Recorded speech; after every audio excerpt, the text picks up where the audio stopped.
dog detective, a tatami time machine, and a bird and a middle-aged man in another world.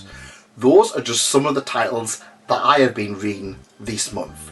Join me as we have a look at this month's recommended light novels. We start this month with a recommendation that I will always recommend. If I'm not recommending this series, presume I am either dead or clinically insane. It is the absolute must-read title, at least in my opinion, Infinite Dendogram, and I've been reading volume 19. Now, I have talked lyric about this series a lot, and volume 19 once again continues its very strong, continuation. This time we have, the result of a build-up of the last few volumes, and it actually worked out rather well. It also threw to us my most hated thing of all, tournament arcs. But don't get me wrong, this is a tournament arc, I don't have any qualms with it. In fact, it actually worked out rather well, because our main character, he actually is knocked out rather quickly from the tournament. So this series is an MMO title, but don't think of an MMO title. Think of it as a shonen, battle shonen, with incredible world building, incredible character development, and over the top, as you would expect, shonen battles. This one has it all. It has absolutely ridiculous stakes. The battles are actually really well written as well. One of the things I do tend to find in a lot of light novels is that battles, they're not so greatly written. But in Infinite Dendogram, they are worth reading. If you like battles, check this one out. If you want world building, check this one out. Why have you not checked out Infinite Dendogram? Let me know in the comments. As a light novel fan and reviewer, I sometimes get given some advanced copies of upcoming light novels from my good friends Yen Press, and they sent me a review copies of 4 titles, and these ones are interesting because they are Yen Press's junior light novel lineup. Now, I was thinking, you know what, I'm reading titles that, kind of end up being geared towards 12, 13, 14, 15, 16, 17, 18 year olds, sometimes 19 year olds. I might as well go back and just read stuff for absolute youngsters. And Yen Press sent me 4 titles. They sent me Phantom Thief Red, they sent me Horror Collector, they sent me Online, and they sent me Canine Detective Chris. Now, these 4 titles, I kind of looked at them and I was like, you know what, I'm not expecting much from them. They're not going to be something for me. I was pleasantly surprised, actually. What we have here is 4 titles that are honestly quite unique in the light novel spectrum. You know what we get in light novels. We get slice of life in a college, high school world. We get isekai. We get mountains upon mountains of isekai. We get villainess stories. They kind of don't really deviate from them. That's fine. That's the demographic. That's kind of what you would expect. So, I was expecting this to be school kids. And they are. But we had some unique stuff. Online, this is about playing a game online. It's one of those death games, if you die in the game, you die in real life. But honestly, it was pretty competent. We also had Horror Collector. This one was pretty good. It reminded me of good old days reading Goosebumps. This one was a horror short story anthology geared towards creepypastas, that kind of thing. The body count in this is probably higher than most light novels I read. I think the body count in this was actually higher than Blade and Bastard and Goblin Slayer. It just made us laugh how it was a horror series should be pretty scary. We also had Phantom Thief Red, which was a Lupin the Third, Kaito Kid, esque series about a young girl and a young boy who are going to become the new Phantom Thieves. It was a heist little light novel, and we had K9 Detective Chris, which, can you guess what this is about? That's right, it's a little detective series. So we've got detective, we've got heist, we've got online, and we've got horror. And you know what? They're all pretty fun, if I'm perfectly honest. I've read all of these back to back. I was expecting to have them as kind of like a bookend between other stuff, but honestly, once I started reading them, I was pleasantly surprised. If you want something a little bit different and you just something turn your brain off, these ones, they're probably at least worth a peep. And if I'm perfectly honest, if you are very young and want to get into light novels, I could recommend them. I will be doing full-on videos on all of these, so I will be going into depth in all of these series. But yeah, they're all pretty fun and somewhat unique.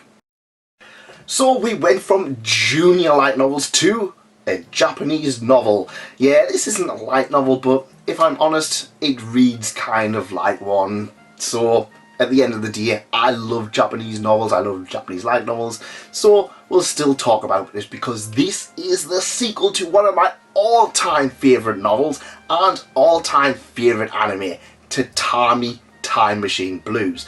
Now, interestingly enough, this is actually based on a play that also got a movie, which I own but have not watched. This is a sequel to the Tatami Galaxy. I'm not going to get too much into it because I will be doing a video on it.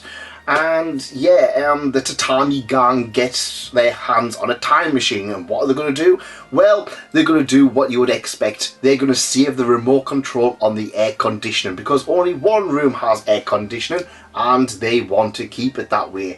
And thus we have a very fun, very over-the-top, ridiculous series of events using a time machine, and it's what you would expect from Tomihiko Morimi if you like their previous work, and you probably may do because I recommended them quite a lot. Do check this one out because it is a hoot and a holler. Absolutely one of my favourite things I have read in a long time, and that's saying a lot because I've read quite a lot of good content this month. Continuing along, we have another series from Yen Press, and this one is one that, again, much like Infinite Dendogram, I have talked about quite a lot, and it's a one that's got an ongoing series. That's right, Sasaki and Peeps. I read volume 5 of it, and thus catching up with Yen Press's releases for now, for I believe their next volume of this is actually out very shortly. I'm not going to get too into this one because you guys know Sasaki and Peeps. Middle-aged guy finds a bird that can talk to him. Bird turns out to be a mage from another world, drags Sasaki to this other world, and they start a business of importing and exporting stuff to another world to get money, and then he comes back with magic powers, and then the psychics pop in and the aliens drop in and the kaiju attacks and the magical girls get involved.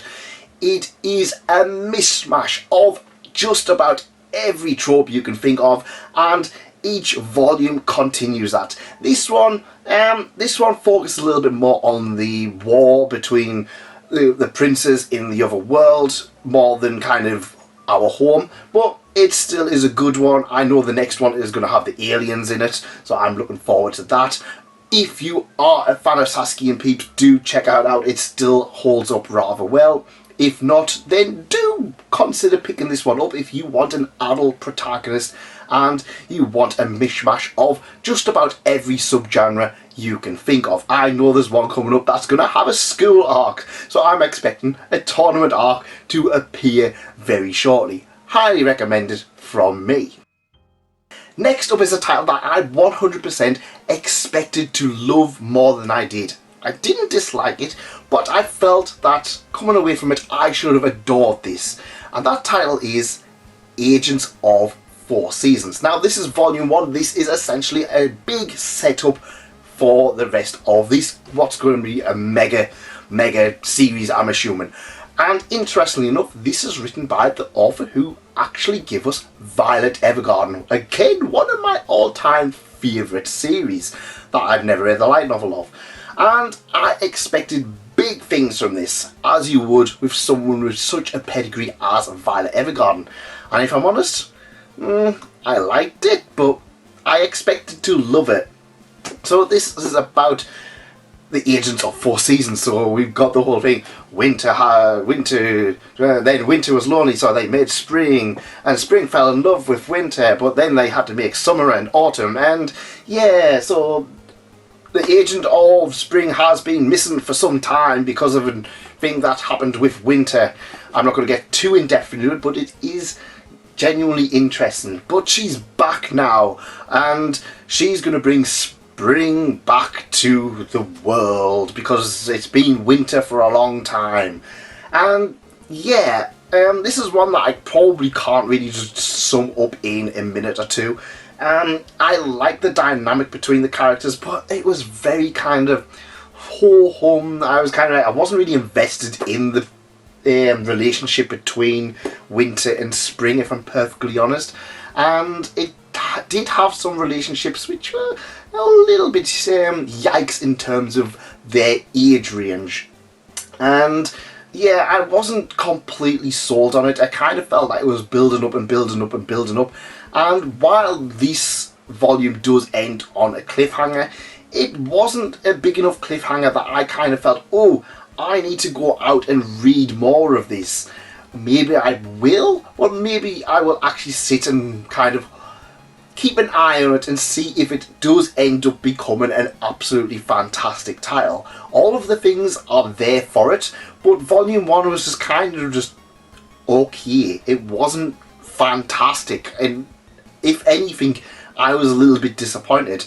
There is kind of like the first 100 pages, the first like chapter, there is a few moments where you can kind of see the genius behind Violet Evergarden doing their magic work, and it does have a few of that, but over times it's just kind of just boring. It repeats things over and over again.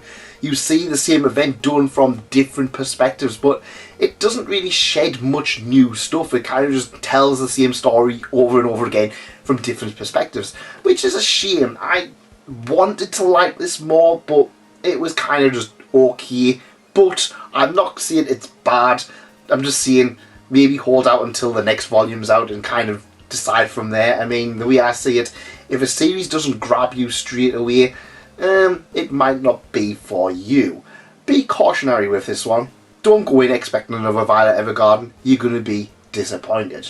Now, before we get to the last title, let me know in the comments what you guys have been reading and what you want to recommend. I always take on suggestions on what people are recommending me.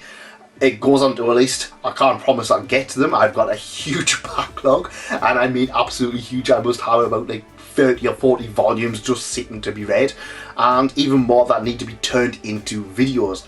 I'm getting there, I promise. Now, the last title we're going to talk about is Days with My Stepsister, and honestly, I expected from this one a cute brother-sister relationship. You know, it's just kind of days with my stepsister. Well, what's me and my stepsister done? Our protagonist is kind of like, you know, your kind of everyday guy. He's never really had much family. He's from a broken home. His dad kind of ran off and been courting this other woman who turns out to be his new mum. And she moves in with her daughter, who is also in the same class and is also the mega popular girl. So yeah, we're getting very similar to Dress Up Darling and titles like that.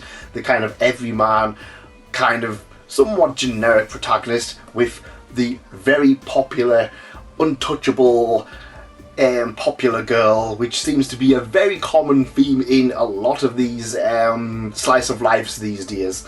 And yeah, I kind of like the idea of a novel that was just telling, you know, this relationship between this brother and sister and how they kind of form their bonds and become good brothers and sisters. However, it became very apparent, and pretty much everybody mentioned this in the comments, that I kind of was just blind to it, that it's pretty obvious that this brother and stepsister are gonna end up in a romantic relationship down the line, which for me isn't really what I wanted.